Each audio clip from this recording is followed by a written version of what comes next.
Time for a test drive. Take it out on the road. And since this one has the V6 all-wheel drive, we're on completely flat roads, dry pavement. So I'm going to keep it on two-wheel drive for right now. Maybe hit sport mode, stuff like that, because it doesn't seem like it'll make much of a difference, but maybe we'll try it. But really, the test drive starts off with the camera system here.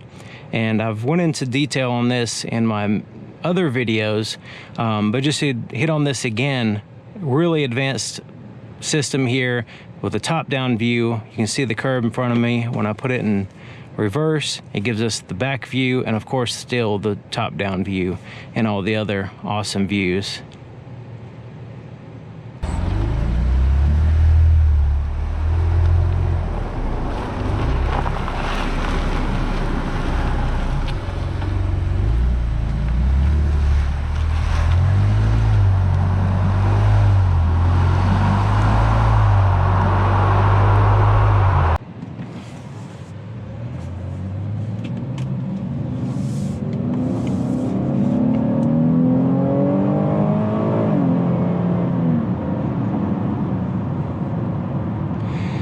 To me, when I tried sport mode before, it just seemed like it was a little bit more peppy to me. I guess it's because in regular mode, I guess because sport mode hangs on to the high RPMs, and it seems like it kind of, I don't know, it just seems like it was a little bit peppier in regular mode. You can notice it has a little bit of a growl to it, and it's quite quiet. It's quiet.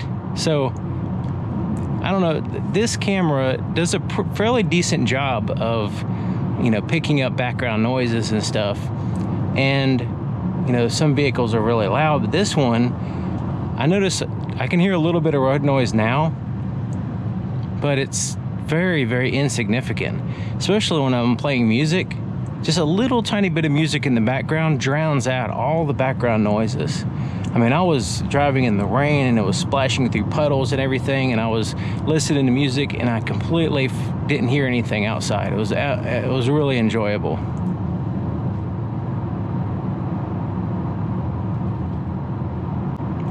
Now, the adaptive cruise control does a really good job of detecting vehicles in front of you, but it also has the lane keep assist, which kind of tugs on the steering wheel a little bit sometimes when you're just normal driving.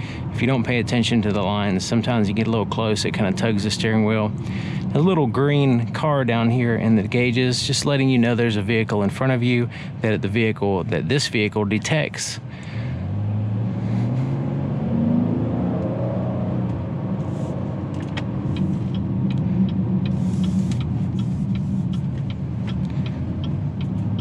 Handles really good.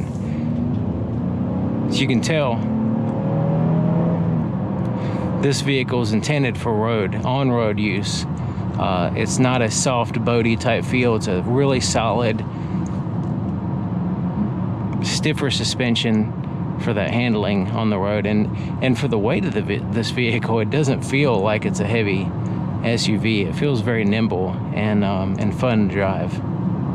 It has just enough engine noise just to kind of get you excited when you rev it, but not too distracting or annoying.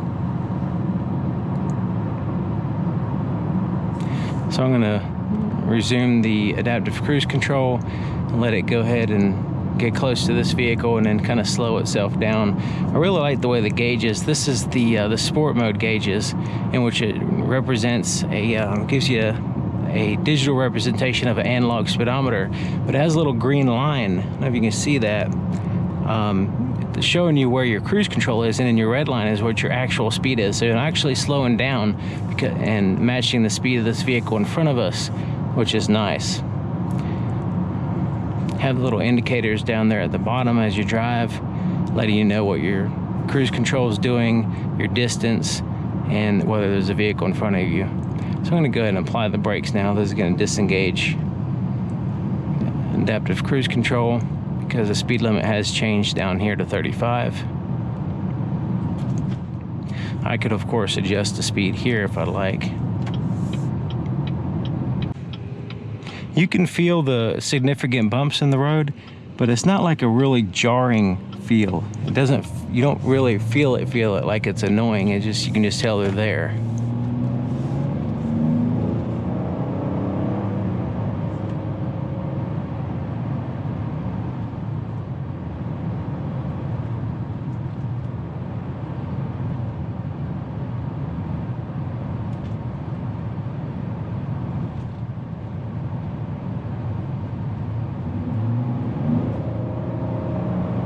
Transmission, 9-speed transmission, that's in-house by Chevrolet, and it is fantastic. It feels like a regular transmission. It doesn't feel like a electronically controlled type deal where there's this disconnect between drive and a gear, and or you know, some kind of lag. It feels like it's always engaged, either upshifting, downshifting, or holding onto that gear, and it doesn't feel like disconnected like some other 9-speed transmissions do, or 8-speed transmissions for that matter.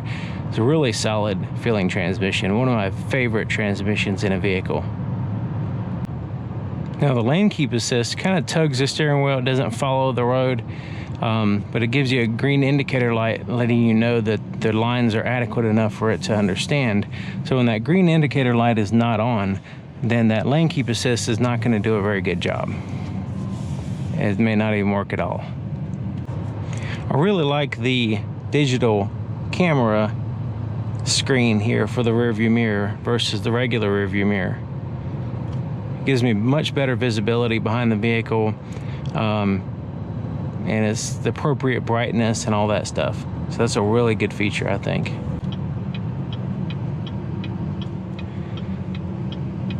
So I have it in all-wheel drive now, just to kind of see if it has any torque steer, because I noticed a significant amount before. Not a lot, I mean, it's not a huge amount, but it's enough that's noticeable. And I just want to see if it has that.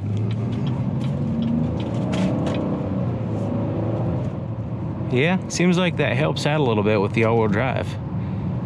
Keeps that torque steer a little bit. It feels more like a rear-wheel drive vehicle, which I prefer. The brake pedal is a little stiff. It feels a little bit, I mean, it's adequate, but you just have to push on it a little bit harder than some other vehicles in order to get to an adequate stop, especially when you have to abruptly stop. But it's something to get used to. Every vehicle is different. Oh yeah.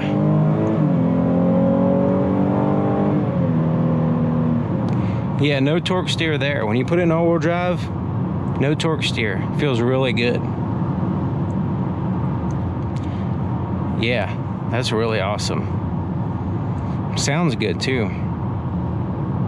And that's not even in sport mode, that's just all-wheel drive. Seems like it just gives a little bit of more punch to it or something.